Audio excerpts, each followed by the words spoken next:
दोस्तों नमस्कार। कई बार मैं सोचता हूँ कि आचार्य प्रसाद मुझसे उम्र में छोटे हैं, लेकिन उनको इतना ज्ञान कैसे है।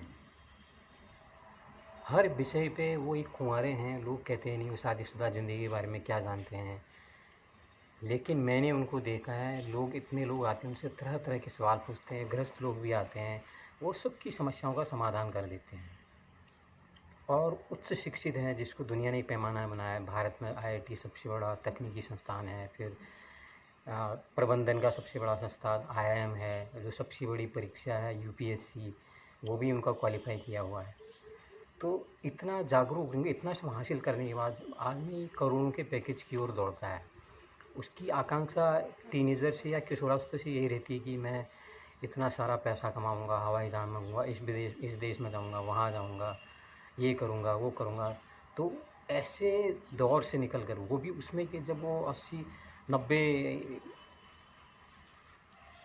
के दशक में उन्होंने किया। 90 के दशक के बाद का जो दौर था, बीच का, जब इंटरनेट भी इतना नहीं था, शायद उसमें सबसे ज़्यादा यही होता था कि लोग कहते थे अच्छा उसने वो आईआईटी किया हुआ या आईआईएम किया है। उस समय उन्होंने वो सब हासिल करने के बाद 2-3 साल नौकरी करने के बाद वो आध्यात्मिक क्षेत्र में आ गए। तो जैसा मैंने कई बार सुना, वो कहते हैं कि मेरा इस क्षेत्र में आने का मकसद ये था क्योंकि यहाँ पर वैक्यूम हो गया, यहाँ पर शून्यता हो गई। और वास्तव में जब देखते हैं, मैंने भी कोई ज़्यादा वेद पुराण वगैरह पढ़े नहीं, लेकिन मैं गीता पढ़ने के लिए देखा जाए तो आचार्य प्रसाद ने मुझे प्रेरित किया। पहले मुझे यही लगता था, मैं उनको इसलिए नहीं सुनता था कि उम्र में छोटे, उनको क्या पता होगा। लेकिन जो चेतना होती है, जो एक बौद्धिक ज्ञान था, जो बौद्धिकता होती है, वो ताउम्र कभी आती भी नहीं किसी के जीवन में। आदमी यूँ पैदा होता है और मर जाता है, लेकिन उसकी जो बोध होता है उसका, वो जागता नहीं है। तो निश्चित रूप से एक बोधगम्य बोध उनको हासिल है, आचार्य प्रसाद को। तो जिसको बोध हासिल हो गया, उसके लिए मुझको लगता है उम्र कोई फ़र्क नहीं पड़ती। वो चाहे तो किशोरावस्था में हासिल हो सकता है, लेकिन उसके लिए सारी चीज़ें, जैसा कि वो भी कहते हैं, जितने और भी जो संत लोग कहते हैं कि खुद को जानना ज़रूरी है।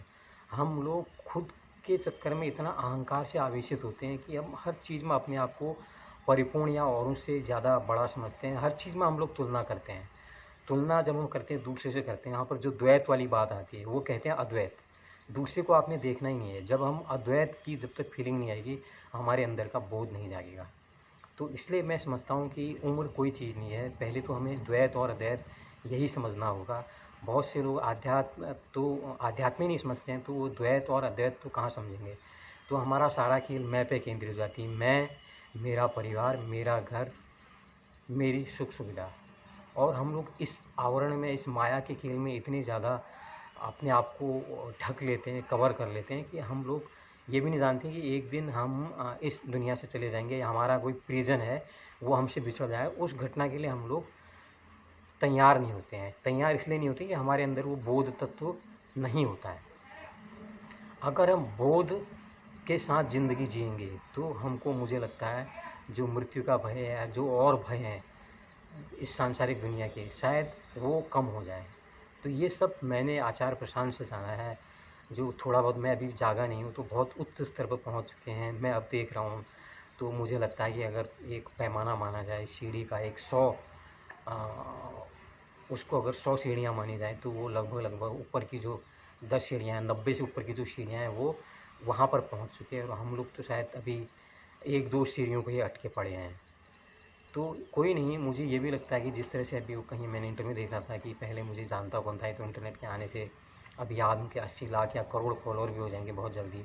अब उनके फॉलोअर बढ़ रहे हैं क्योंकि लोगों के अंदर बहुत ज़्यादा दुख है, परेशानियाँ हैं, और बहुत से लोग उनके पास जुड़ के उस दुख से और कष्ट से मुक्ति भी पा रहे हैं। क्योंकि एक भौतिक सुख अलग चीज़ है और आत्मिक सुख अलग है। वो आत्मिक सुख उन्होंने प्राप्त कर लिया है, तो वो चीज़ हासिल होना बहुत ज़रूरी है। जब तक आदमी आत्मिक सुख हासिल नहीं करेगा, उसकी चेतना जागृत नहीं होगी, तब तक वो जो माया है, जो संसार है, उसके फेरों में पड़ता रहेगा। यहाँ लड़ाई करेगा, झगड़ा करेगा, छोटी छोटी चीज़ को, किसी चीज़ को भी अपने अहंकार का विषय, अपने वस्त्रों को, अपने परिधान को, अपनी चेतना को, अपने धर्म को, अपनी शिक्षा को, अपने रहन सहन, सब चीज़ को आदमी अहंकार बना देगा। उसके कारण वो लड़ता चला जाएगा। तो आचार्य प्रशांत इसके लिए निश्चित रूप से मेरे लिए प्रेरणादायक हैं, जो उन्होंने इस जागृति को मेरे अंदर जागृत किया है, ताकि हम लोग इंसान, असल में हम लोग तो इंसान ही नहीं हैं। हम लोग अपने अहंकार में इतने लिपटे हुए हैं कि हम इंसान का हमारे अंदर बोध नहीं, हम नफ़रत से एक दूसरे को देखते हैं, एक दूसरे को मारने के लिए दौड़ पड़ते हैं, छोटी-छोटी चीज़ों को लेके। अगर इंसान ही नहीं है तो बाकी चीज़ हम कहाँ जाएँगे? तो आचार्य प्रशांत, मैं आपको बहुत-बहुत धन्यवाद करता हूँ इसके लिए।